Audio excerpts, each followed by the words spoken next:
Sebelum melanjutkan, jangan lupa subscribe dulu, terima kasih. Bab 410, dia tidak akan membersihkan namanya. Setelah mengalami kekerasan di sekolah bukan karena Mutang Sui di sekolah menengah, akankah Mukiki membiarkan dirinya masih diganggu di universitas?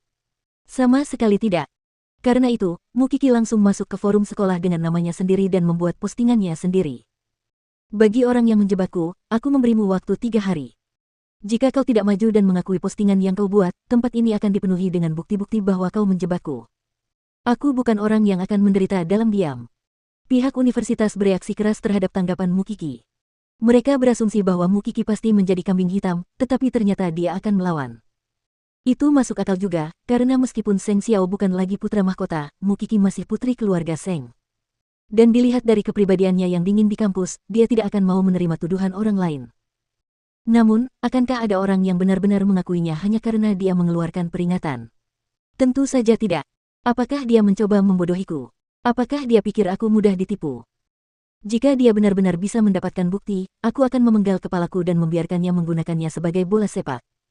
Aku tidak tahu apakah kalian berdua menyadarinya, tapi guru itu menatap Mukiki dengan sangat jijik sekarang. Tentu saja. Dia bahkan tidak mau repot-repot melihat sendiri betapa cerdiknya gerakan kami. Ketiga gadis itu berdiskusi tanpa hambatan, tampaknya yakin bahwa mereka dapat mengalahkan Mukiki hanya dengan sedikit usaha. Kembali ke rumah, Mukiki tidak memberitahu Seng Xiao bahwa dia adalah korban perundungan di sekolah, dan malah bertanya kepada Suce apakah dia telah mempelajari keterampilan pelacakan selama bertugas di militer.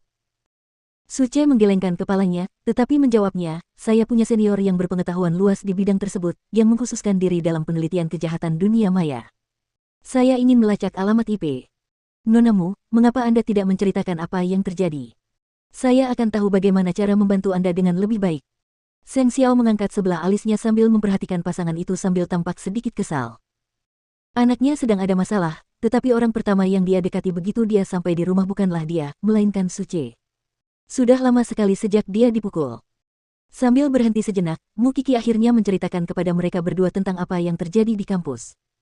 Setelah mendengarkannya, Seng Xiao segera memberitahu Suce, cari tahu alamat IP itu. Mintalah rekaman pengawasan kepada petugas keamanan jika itu adalah warnet, lalu periksa kembali dengan daftar nama dan foto teman sekelas Kier. Alamat rumah akan lebih baik, tapi pelakunya mungkin tidak sebodoh itu. Jangan khawatir, Ketua Seng. Aku hanya butuh 1 malam. Suce meninggalkan rumah mereka sambil membawa itu, dan Seng Xiao mengaitkan jarinya ke arah Mukiki. Mengetahui bahwa tidak ada jalan keluar, Mukiki pergi untuk duduk di pahanya, tetapi dia segera membungkuk dan menepuk pantatnya 2 kali dengan keras.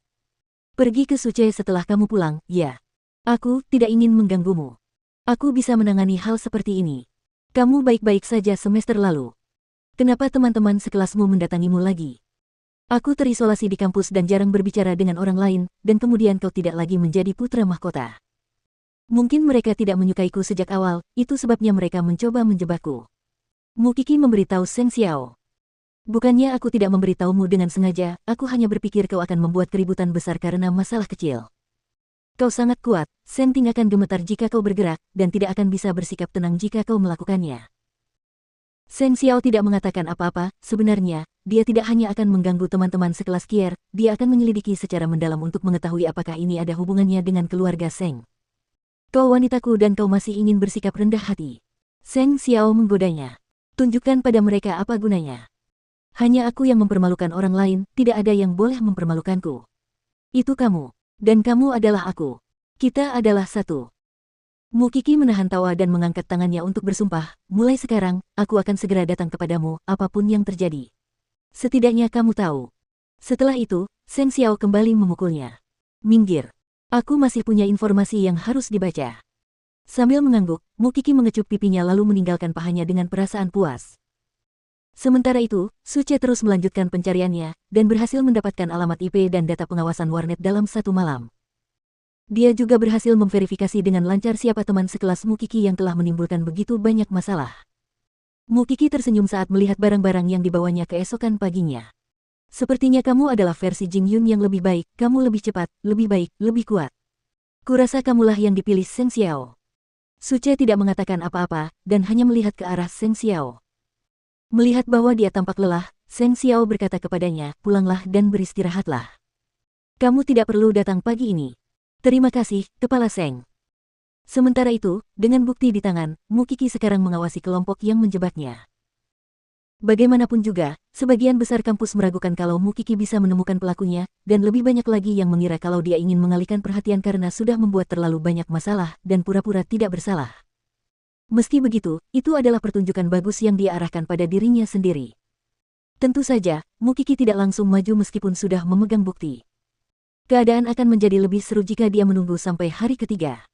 Dan seperti yang diduga, tidak ada yang muncul di balik postingan Mukiki. Para pelaku tidak takut, karena tidak mungkin Mukiki bisa mendapatkan bukti sekarang, bukan? Aku benar-benar ingin melihat apakah Mukiki benar-benar bisa memberikan bukti besok. Seorang siswa menghina gurunya. Dia tidak akan bisa lolos begitu saja. Meskipun demikian, Mukiki kini menjadi bahan pembicaraan di kampus karena postingannya telah menjadi viral. Dapat dimengerti jika para mahasiswa saling bermusuhan karena hal itu masih muda, tetapi dosen tersebut selalu bersikap sangat baik kepada Mukiki. Beranikah dia menghina gurunya di belakangnya? Dia tidak akan pernah membersihkan namanya dari hal ini. Memang, guru itu tampak kesal seperti biasa, terutama saat melihat Mukiki. Rasanya seperti ada api yang menyala di hatinya. Dia pun tidak dapat menahan diri untuk tidak melontarkan beberapa sindiran terhadap Mukiki selama kelas berlangsung. Itu juga menjadi bahan tertawaan seluruh fakultas. Karena Mukiki masih bersikap angkuh dan acuh tak acuh bahkan tanpa dukungan putra mahkota, sulit untuk menyalahkan orang lain karena ingin menindasnya. Lebih baik Mukiki itu mengambil pelajaran di luar kelas. Gurunya akan menjadi tidak senang begitu dia masuk, dan kita juga akan ikut campur dalam kekacauannya. Saya benar-benar tidak tahu apa yang ada di pikirannya. Guru kami sangat baik padanya. Sementara itu, Feng Sanshan dan yang lainnya mengangkat alis mereka. Mereka merasa bahwa rencana mereka sangat berhasil, apalagi Mukiki dibenci oleh semua orang. Mengenai buktinya, jejaknya pasti sudah dingin karena Mukiki tidak bereaksi sama sekali, kan?